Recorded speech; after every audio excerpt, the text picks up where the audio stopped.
The goal of this show is to help you break in and thrive in advertising and marketing. Welcome back to our brand side segment, everybody.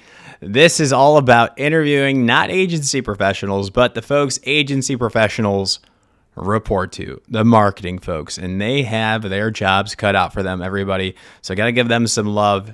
And also, it's interesting stuff. If you want to be in advertising, you got to know what the brand side's doing. So listen up. Today's guest is Marcelo Kertesz, Chief Marketing Officer at Manscaped. Now that's what I'm talking about. Manscaped has disrupted and defined an entire category, pioneering bold, irreverent, and premium approach to men's grooming. All the dudes out there know what I'm talking about.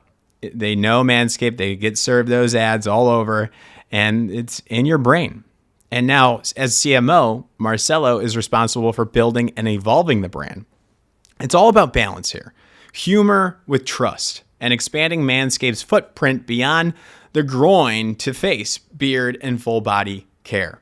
So Manscaped, you have to think about it. Like, a lot of trust is with this brand in those sensitive areas. So they have to be premium. And Marcelo is going to talk about how he transitioned from agency creative to CMO and why his strategic curiosity has shaped his career. And he's going to talk about the power of branding and storytelling and how Manscaped finds the perfect balance between premium design and playful, unfiltered communication. His approach to leadership and why marketing and creative teams need healthy friction to produce the best work, and how Manscaped partners with agencies and in-house creatives to push boundaries and maintain brand consistency. This stuff I freaking love. The balance, like in-house team versus agency. So he'll talk about that. And his incredible journey from working on global ad campaigns to running political campaigns in Brazil, winning 6 out of 7 presidential races before moving to the U.S. He helped these presidential campaigns win, and he didn't run. So just a little clarification there. And he'll give his best advice for breaking into marketing and brand leadership, including why going above and beyond is the ultimate key to success in this industry. And I agree. Do more than you're asked for, and you'll get those promotions, those raises. It will come. I can't guarantee it, but I'm feeling pretty confident. He's a lifelong learner, design-obsessed marketer, and a leader who embraces creativity and strategy in equal measure. You're going to want to connect with him. You're going to want to listen to this full episode. To everybody that's new, welcome to the show. This is the Breaking and Entering Brand Side podcast. And as usual, I'm your accomplice, Gino Schellenberger. Let's kick it, Mikey.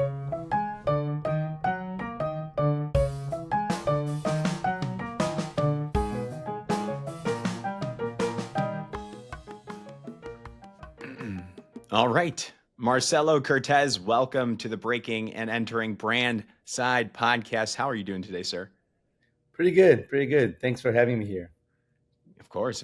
Can't wait to talk about you. You are the CMO at Manscaped, a brand that I know a lot of people know. It's just been in the minds of consumers all over for the past couple of years now. What, decade plus? How long has Manscaped been around, Marcelo? Yeah, we've been around for basically 8 to 9 years. Yeah. It's been quite an interesting ride so far with a lot of good stuff to do still. So super excited to be part of Manscaped for 4.5 years now. Okay, so you've been around pretty much 50% of the existence of the brand. Yeah. Nice. So we're going to dig into that and what it means to be a CMO. What does it mean? What's it like at Manscaped? How do you run marketing there, advertising? What's the difference? And all your best advice for people that want to go into marketing. How does that sound like for an overall flow, sir? No, sounds great. And I love sharing what I've learned so far, and I hope it's useful for some people. But I think that's one of the things, by the way, if we are going to be talking about how to break and enter, I do think that learning and trying to get the best advice you can get is always useful. So I'm happy to be able to share. I hope it finds good use with people who want to join the creative and marketing endeavors. That's why we do this. That's why we do this every week. At least they can listen and then they might be able to reach out, say hello, or learn, take notes in another conversation. So I'm excited to listen. I hope everybody else is. I'm sure they are. So we'll start off with today. What's Marcelo's day-to-day look like outside of career world real quick? Like what do you like to do as a human when you're not working? Is there a time when you're not working? Because I know I don't have that time very much. Yeah, it's funny because I one of the things that have changed in my life, I think, in the past few years, quite recent, if you ask me, is I was still embracing work as work and life as life, and this idea of work life balance and all those things that you're trying to juggle. But what I learned, maybe a little late in the game for me, but I learned that I love working and it's part of my life. So I don't have a need to separate the two. Um, I do have a beautiful family that I love to spend time with. We do spend a lot of time together. We travel a lot. We use every single opportunity to be together, and we have a very close connection. Both my daughters, my wife, but also my brothers, sisters, my dad in Brazil. Um, but I'm also like always working, and if not at Manscaped, I do have a lot of like personal projects on photography that I love. I love books. I've been working on a ton of new books this past year, both photography book, my dad's biography. He has an interesting Oh, story nice. there in Brazil, and we're about to launch in a couple months.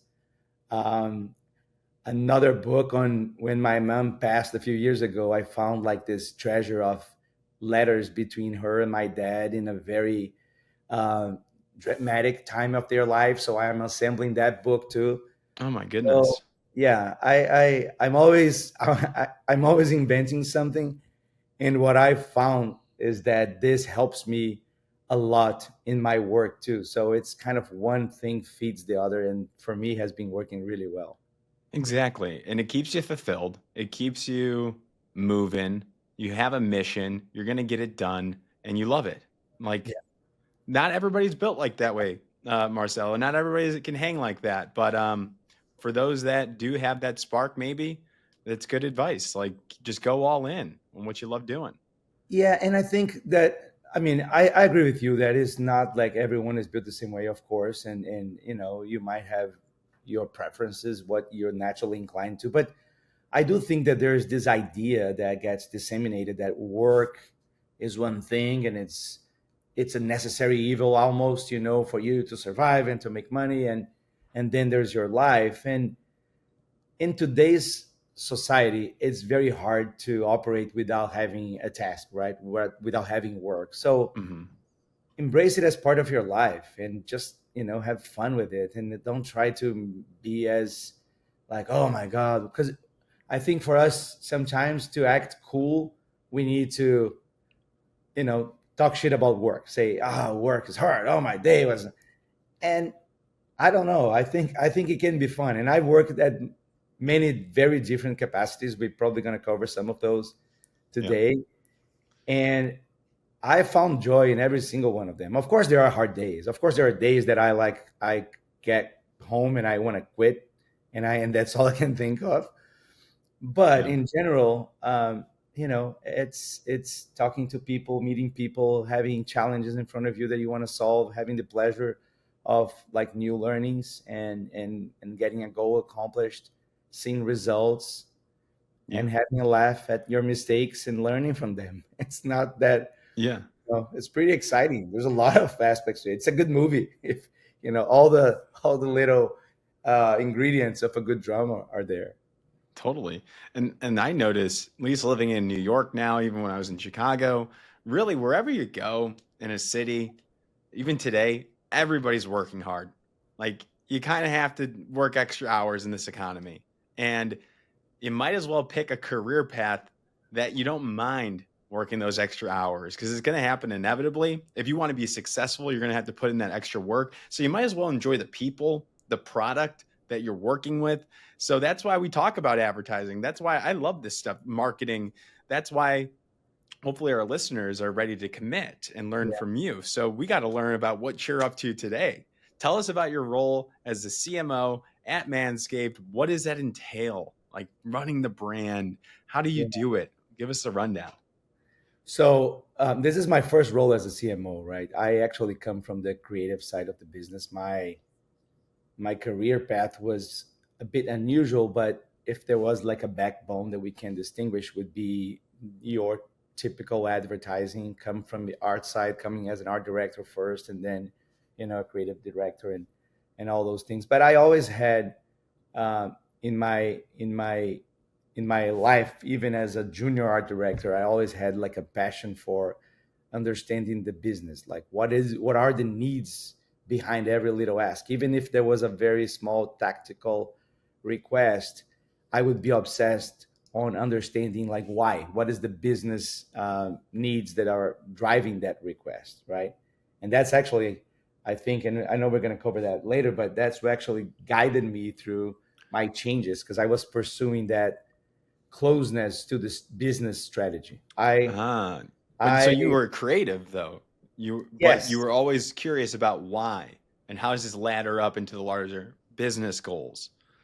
Yeah, That's a and good when point. I like, even when I talk to my peer, starting art directors at the time, I felt that I had the same passion that I had for Photoshop at the time I had for Excel, right? So I Hmm. like seeing the numbers. I actually have some beautiful spreadsheets because I were You able got to both. marry the two at some point and make it then beautifully designed. But I always wanted to, I like numbers, I like logic, I like trying to understand and create strategies to break through on a Yeah. business setting. So that was very clear for me from an early stage. Yeah. So yeah, and that's I think what led me to where I am today at Manscaped. So when I joined Manscaped 4.5 years ago, I met Paul through I at some point when I moved here to California, I did launch a series of business initiatives, and one of them, a non-alcoholic gin brand at the time called Drink Monday.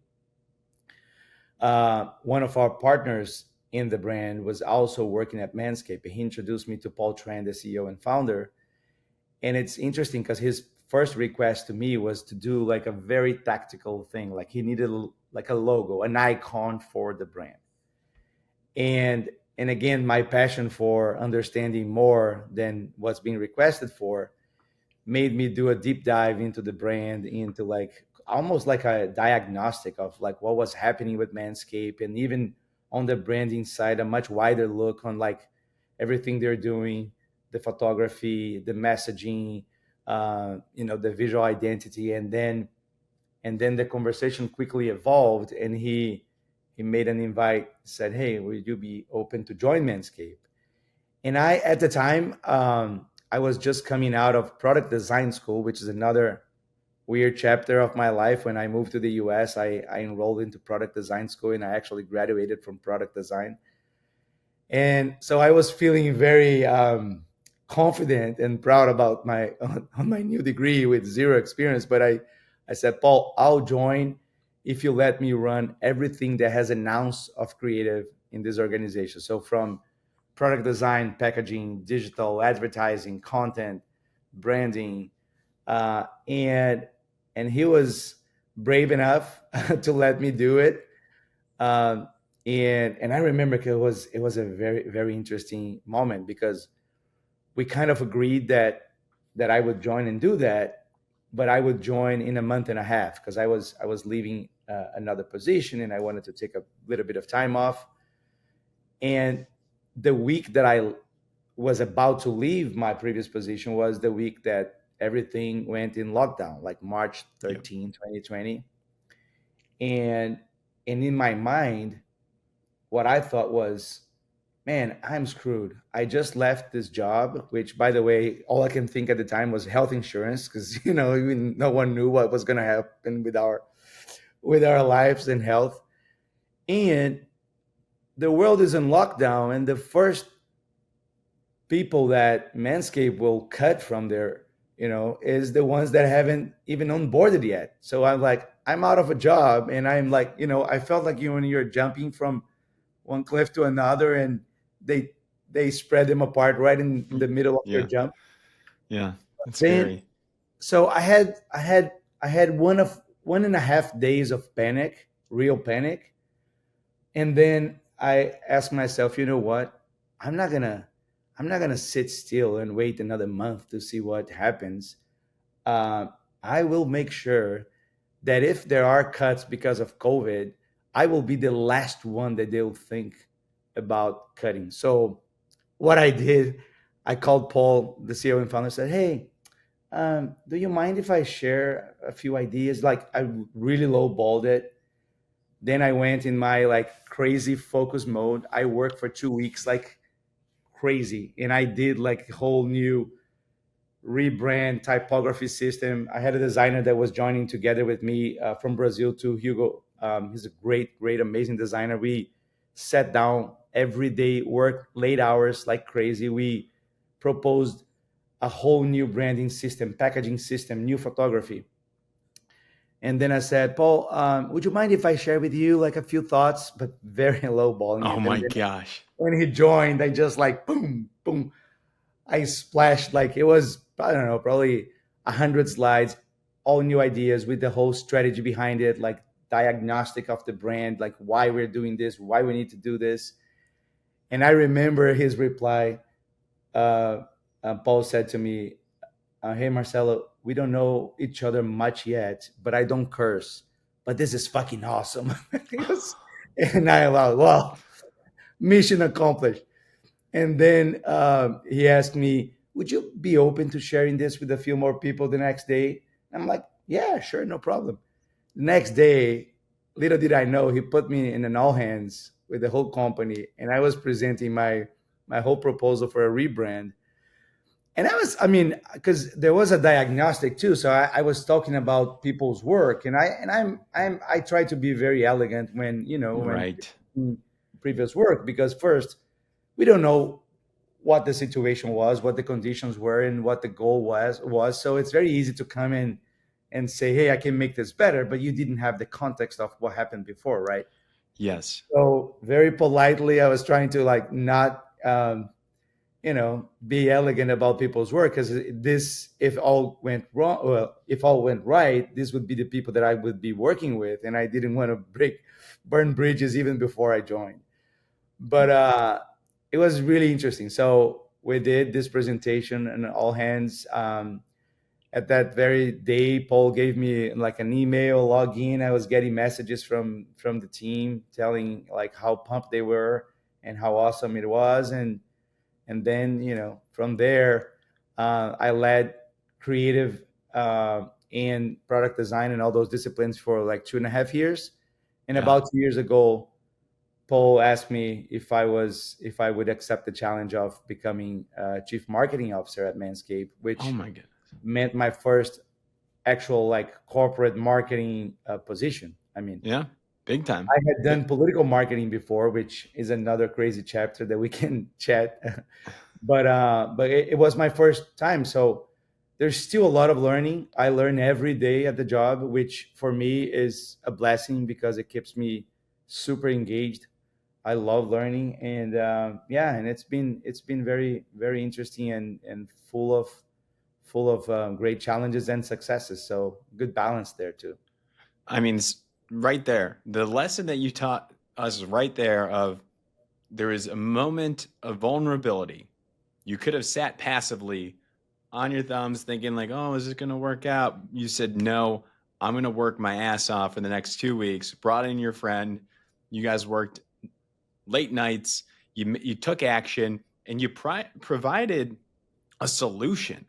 I love that. Instead of saying like to a company or a client or your own coworkers, there's so many issues with the branding, like this looks bad, this looks bad, but you came in with a solution and a proposal and it worked.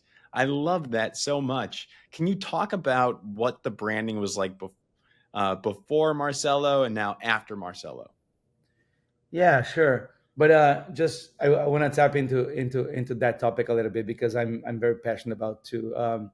I think at least for me, there are two lessons there. One, like you mentioned, not staying passive or not just kind of stopping at pointing the problem, but coming up with a solution. But also, there's one thing that I think is the magic to breaking and entering, which is go above and beyond, right? If they're asking for one, you do one, two, three. If they ask for three, you do three, four, five. Yes. I think, that never ceases to work. And even like either on a client, creative capacity or whatever, in house, that doesn't matter.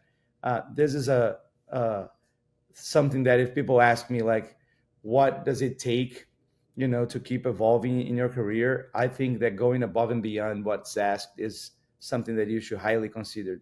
Of course, it's not for every single task every single day, but you should be able to discern when it's the time to really like wow people and go well way more than what Yeah. they ask I for. love But that. going back to your question on the branding, so there was something very interesting about Manscaped, which is we needed to be funny more than just wanting to be funny. Uh, we, as the pioneers in the groin space, like let's say it, inventing the first ball trimmer and the ball trimmer brand, we knew that we needed to break some taboos for people that are still they still get we still see when we have meetings when we talk about balls and people blush or chuckle because it's still like something that it's a little bit of a taboo territory, and Sure. especially to have conversations about your hygiene habits in that space, it's not an easy task. So Manscaped needed to be funny from the get-go, and this really resonated with consumers, with the audience, and there was this mix of being funny on the communication and on even on like the brand voice in general, but at the same time being elegant and premium on the touch points that need to be like the packaging, the branding, the website. Like every time that we are talking about our products and features and benefits and all that, this is very highly designed and highly curated. But then when we are talking to people as people, then we have this authentic, funny, kind of even uh, more informal voice. So the seed for that was already there. So this was Paul Trans, in my opinion, like doing and brilliantly so. I remember that when I was about to join, he told me that there was this combination of humor and quality. And at first, I was a little skeptical because I'm like, you need to choose, you need to pick one. But I think that's kind of what we do beautifully, and I'm very proud to be now part of making that even better. So what we did was we really elevated the quality side of it. So the company, of course, as a small company starting to grow, had not the same resources that I could bring. So we touched everything from the tone of the gold that we use to make from a more yellowish to a more warm and perceived as more elegant. We redid the typography both for the word mark Manscaped, but also we created this custom typography that we use exclusively to our product names. We created a typography system to make it more consistent because at the time that I joined, it was a little bit all over the place. Again, signs of a fast-growing company, nothing to be ashamed of, but there was a huge potential. When I looked at Manscaped, what the main thing that made me join the company was I could tell that they were onto something, and at the same time, the branding, the design, the photography, the communication quality, there was still a huge opportunity for like fast and noticeable improvement. So that's what, and so it was basically like act on what you're seeing, right? There was no major shifts. It was just kind of bringing the quality like a huge step up, that to a point where it was highly perceived, and Nice. even like the quality of the packaging materials. We created a product design language. That was something that was a major win too. At the time, Manscaped had two trimmers, a ball trimmer and a nose and ear hair trimmer. They were not the same design language. They were new products. Like there was no time yet to think about this. So one of the tasks was, let's create a product design language that without seeing the logo, you can recognize in time that this is a Manscaped product. And today, I'm proud that when you look, we have a lot of power tools, and I think you can tell they are from Manscaped even if you don't see the logo, and they look very consistent together. So all those things that from one point to me they seem very obvious on what I had to do, uh, but I think also because I had the experience to see it very clearly too. I'm looking at the site right now, and it is very high quality looking and like a luxury brand, absolutely. And pairing that with the communications a little bit more irreverent, a little bit more informal, like that's a fun tension point Yeah. uh, that you can live in, and you capture the attention. They're gonna want to check it out, and then boom, they're like, oh, this is legit, and it's cohesive. So that makes sense to me. Yeah, and especially because if you have such an authentic and informal and funny, unpretentious voice, uh, you have the risk of when people think about the products, like especially when you're bringing a 7,000 RPM blade close to your balls, right? You Yeah, you need to trust it. You need to like feel that this is safe. This is no joke, right? right. So it becomes really important that yes, that's the conversation we have, but when we talk about product, it's a whole new, like no, here we don't skip, we don't cut corners, we take it very seriously. Yeah, We- we don't cut corners, right? yeah. That's a good point. But yeah, there would be no other way, right? Because the stigma around it, like you kind of have to be that tone, the external communications tone has to be kind of lighthearted. And have you ever thought about shifting that external tone to something a little bit more serious? I mean, I'm sure there's been a lot of conversations. And Yeah. then how come you keep going back to that informal tone? Yeah, no, I mean, first, um, this is what makes us, I think, unique, and this is what people like about us, at least in our experience, and talking to consumers over and over again. I think we bring joy to a task that before wasn't that joyful. And I think that now, as we enter new categories, we have face shaving coming strong. We have a beard trimmer that is performing really well. So those are mature categories that it's not like the ball space where we invented and are the pioneers and the leaders. Like in those like spaces, it's quite the opposite. Like we are the underdogs. We are the ones who are trying to challenge the big brands. And and and interestingly enough, the tone serves both purposes, because for the growing category it was through breakthrough hard conversations, and on the more mature categories it's to bring joy to a space that is so cold and technical and boring, right? So we want you to have a little bit of joy when you're choosing a face shaver that I think from other brands you don't really have, because it's all like techy and and all like based on features that you don't really understand even. So Yeah.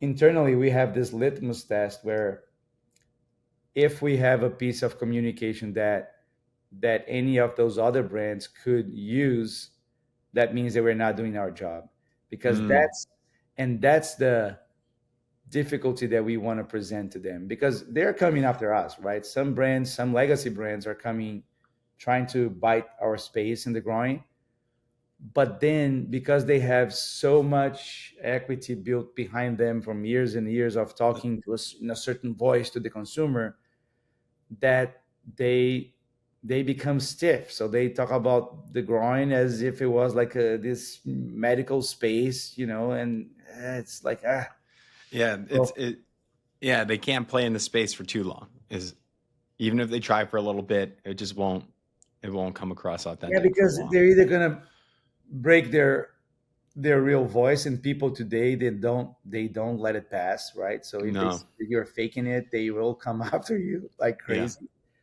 or when they try to break that barrier and talk in such a stiff tone, it's just not as, doesn't connect in an emotional way. Yeah. Yeah. So what's next? I think so. You've been in this role now. I guess lay of the land real quick. Just let's just kind of go back and forth here. Like, are you working with external agencies? Or is it all in house? How does it operate today?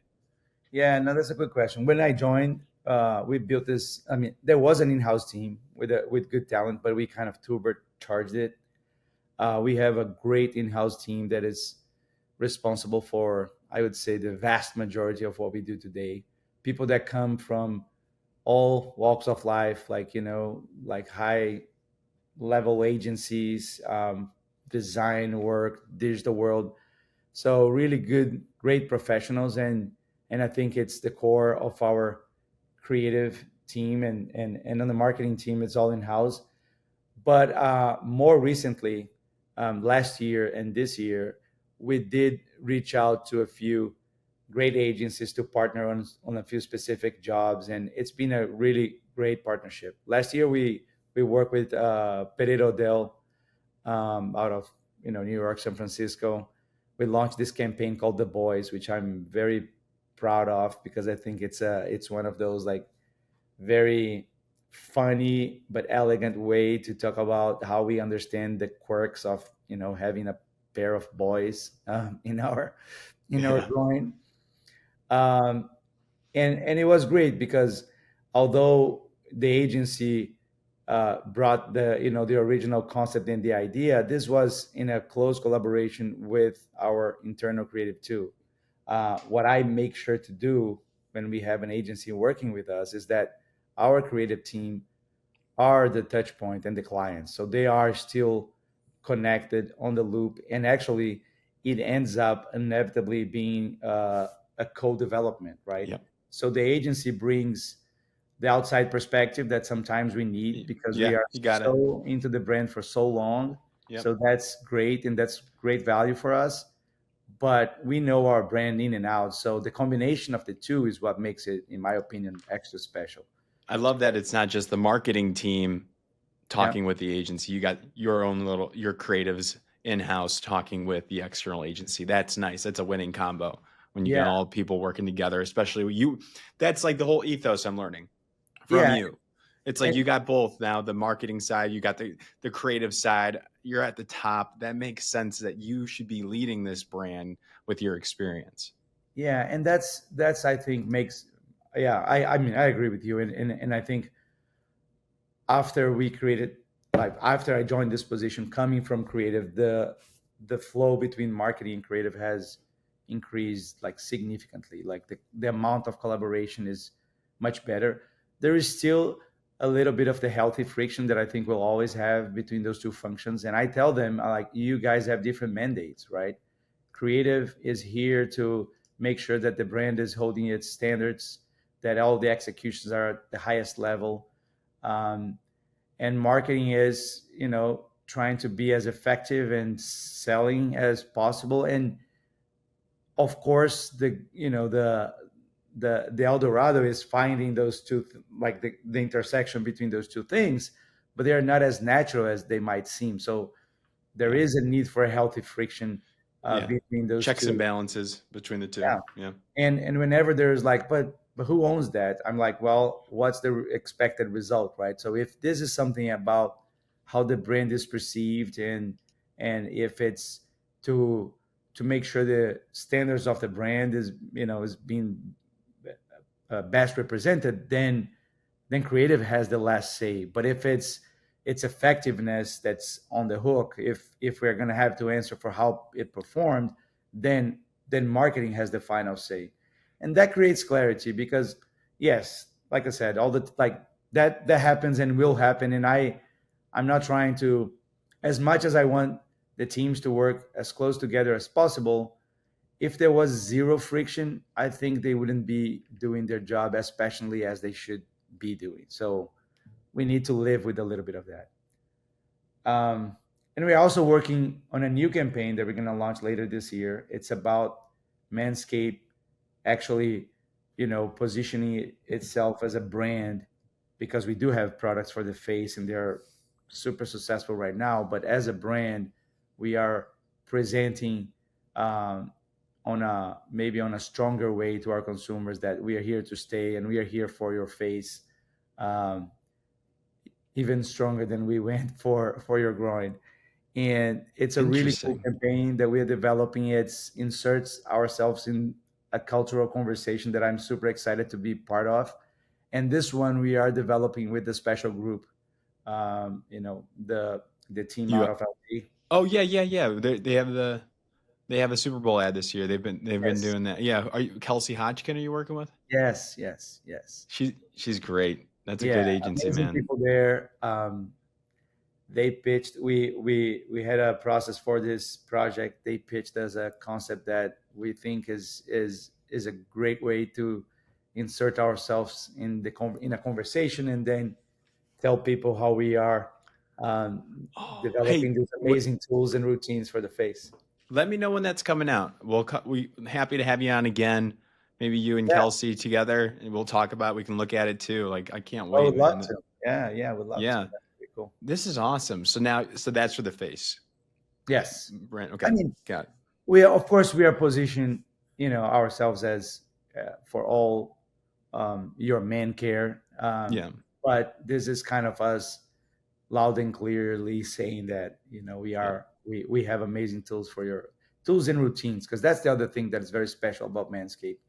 Most brands, they usually focus on either developing like this power tools, or they have the wet goods for taking care of the skin underneath. And what we learned is that actually, um, removing hair is as much about the skin underneath as it is of cutting efficiency, because actually the most, like, the difficulty and what you need an efficient blade to is to cut in the least amount of passes, creating less trauma to the skin underneath. And Now so you got me thinking by about having my. those two things together, we are able to really develop them in a way that they're the best setup for your removing hair or taming your hair, but also for the post shave care of your skin underneath Yep. and the hair underneath. So yeah, it's pretty awesome. I mean, I can It's a talk about this for It's a days. fun brand. It's a fun brand. So we got to get into the advice now. How did you break into this? I think you alluded that you were creative side. Were you art direction, copywriting, strategy? What were you doing on the agency side? Yeah, so I was in the art direction side of the agency, and like I briefly mentioned before, I every job that landed on my desk, I wanted to know more, right? I thought the briefing was very incomplete, because as a junior art director, you usually get like a very tactical task. Just, hey, Yeah. just do it fast, shut up, and get to it. Make it look good. Yeah, yeah, yeah. And I was that pain in the ass that, no, but I want to know why. Like, does it? But and I want to know if it makes sense for their business. I want to know if that's the best they can do. And that started to build some anxiety in me. Yeah. And after a few years in the job and in great agencies in Brazil, Brazil has a very, very strong creative culture, very competitive, like Where'd you work? worldwide. We have a lot of creative leaders in the U.S., Europe, all over the world that are from Brazil, because we have this culture of being very hungry and and doing a lot with very little. Anyway, Oh yeah. Brazilians are the best. I mean, like they're up there some of the hardest like in advertising. yeah, That's all I know. The I Brazilian creatives, like you get one on your team, you're likely going to increase your chances of winning a can line by probably 20%. and It's crazy.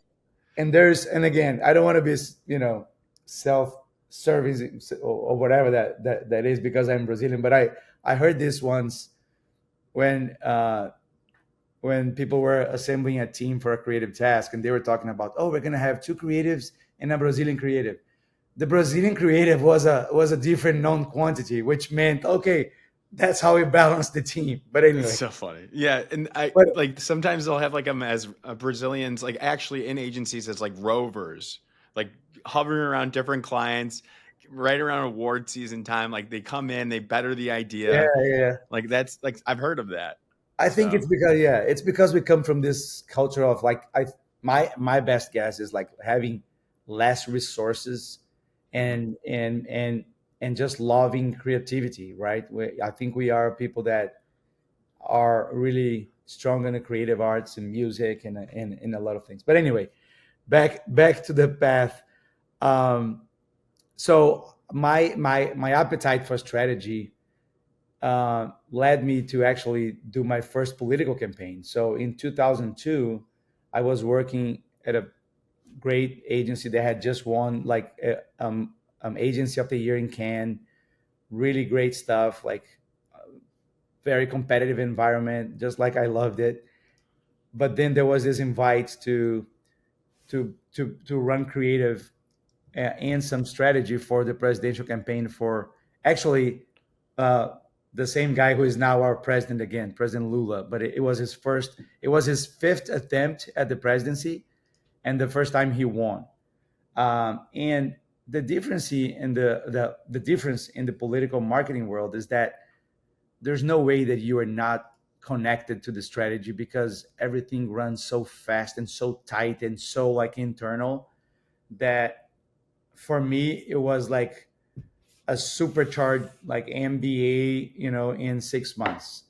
Not only on creative and strategy, but also because in those campaigns we have the whole production internally. So we have film directors that are on the payroll. We have cinematographers, editors, 3D artists, motion graphics, musicians, soundtrack artists, voiceover artists. Everyone is 24/7 in-house working for the campaign. So the amount of work that you can do and deliver from concept to execution, and then the feedback loop with the amount of research, focus groups, daily focus groups. Yeah, right away. And the other thing is, because it is such an important moment for a country, you get like your like I had this is not this is a real example. I had a lens choice and frame rate choice that I made being dissected by a journalist in a major newspaper, talking about the campaign and the aesthetics and what idea we are trying to convey. So that gave me like that an outlet for my passion for strategy. And actually I learned to, like, even on an art direction role and even on the little details of execution, like I mentioned, like lens choice, to be to have clarity about the connection on the strategy and the lens choice and a frame rate choice. And I have examples to prove it's not BS. But That's funny. so that was very interesting, very cool. I went back to the agency after the campaign, but because it was a beautiful campaign, super creative, like I still have uh pieces of creative that I'm proud of. Like, they survived 20 something years, they still look amazing. Um and um but I went back to the agency. There was a lot of traction because I helped elect this guy, so a lot of attention, people wanting to get a little bit of that. It was a good time. Then I ended up opening a film production company too at the time. And then, but then I was back in the agency world. Things were working really well. But then 8 years later, I got invited to do another presidential campaign, this time to elect our first female president in Brazil. And this one was interesting because she was virtually unknown. Like, she was known by 3% of the population, if I'm not mistaken. Yeah.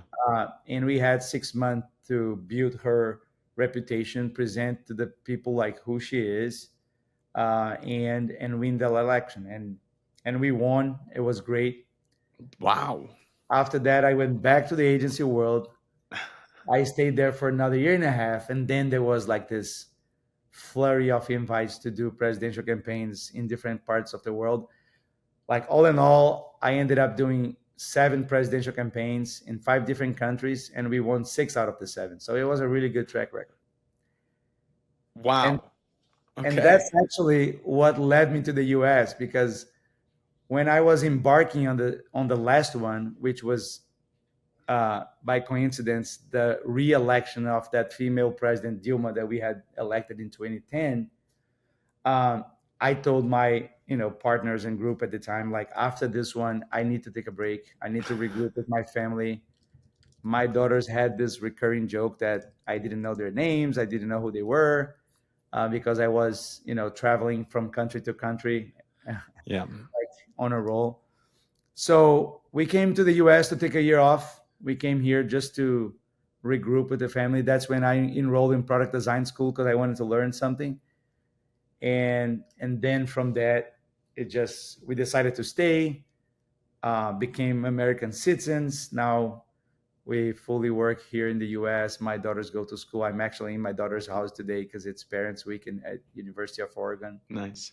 And yeah, but I Incredible. think those qualities that we spoke in the beginning about, like going above and beyond. I think learning, like if I had to pick one skill, I know that might sound a little bit like cheating, but it would be the ability to learn.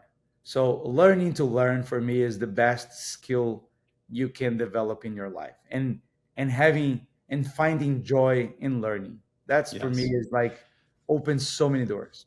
I suck at that. And I have a master's degree. Like, don't get me wrong. I love education. And I like the idea of it. Now, if someone were to tell me how to run my podcast and my show, my ego will get in the way. And this is something I'm constantly monitoring. I need to get rid of the ego, listen, and open up a YouTube video and learn how to edit better. But sometimes I get my head blows up. I feel like I don't need to do that. But that's a big thing in my life. And I can have that conversation with you because I've had it with myself and my business Yeah, partner. And so I'll tell people you a like, story yeah, on that because and again, when I mean learn to learn is learning from all sources. Uh, when Paul Tran, our founder, offered me the CMO job, and it was my first job as a CMO. After my workday, I sat in my couch, I opened up YouTube, and I typed how to be a CMO. It was the first thing I did. I'm like, hey, I need to learn this. And I'll tell you something, I learned even from, those YouTube videos on how to be a CMO. Of course, I tapped into my experience more than anything, but there's always new learnings. And I do the same with my hobbies, like with photography. My feed, if you look, it's all about learning. It's like learning to shoot better in photography or to write better, I love or it. even like if I need to fix my dishwasher, sometimes I'm like, you know what? It's a chance to learn something. Let's put a tutorial, open up a can of beer, cold one, Yeah, enjoy. It doesn't have to be just do it. torture. Have a beer while you do it. I like that. What's your beer of choice? I'm actually like the lightest beer. I am like I live in San Diego, like Yeah, North County there, yeah, but and people are so proud of their IPAs and all that. And I like Coors Light. I like the lightest beers yeah. possible. I'm with you on that. Wonderful. Well, we could be talking all day. This has been phenomenal. You gave that final piece of advice. I was going to ask you that. I appreciate you. You knew what I was going to say, so I appreciate that. How can people say hello? How can they work at Manscaped? How can they learn more about you? Where can people go? Yeah, that's a good question because I think just like you said that you sometimes need to do better on your like openness to learn. I think I need to do better on my social media presence and kind of having those channels. I do have like a website that has some of my work, but it's so outdated. If Yeah, people can go there. Um, I do have Instagram at mkertesz.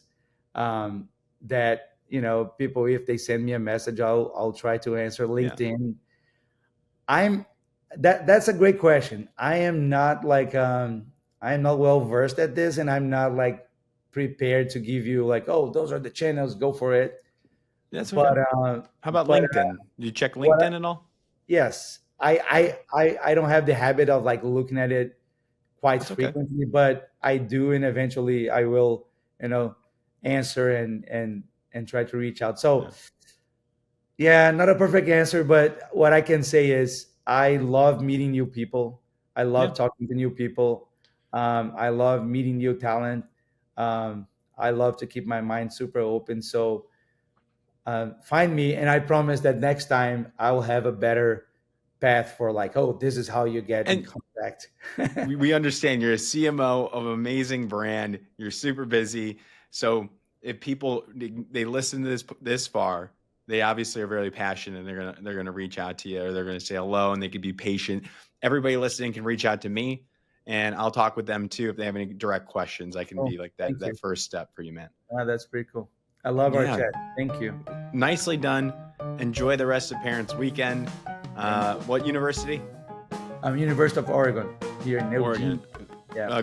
I can't really say go Ducks because I went to University of Illinois and now they're in the Big Ten, so we're competitors there. But that's awesome. That's a great ad program too. So shout out to them. But have a good rest of your day and enjoy. Thanks, Gino. You too. Thank you. Yeah.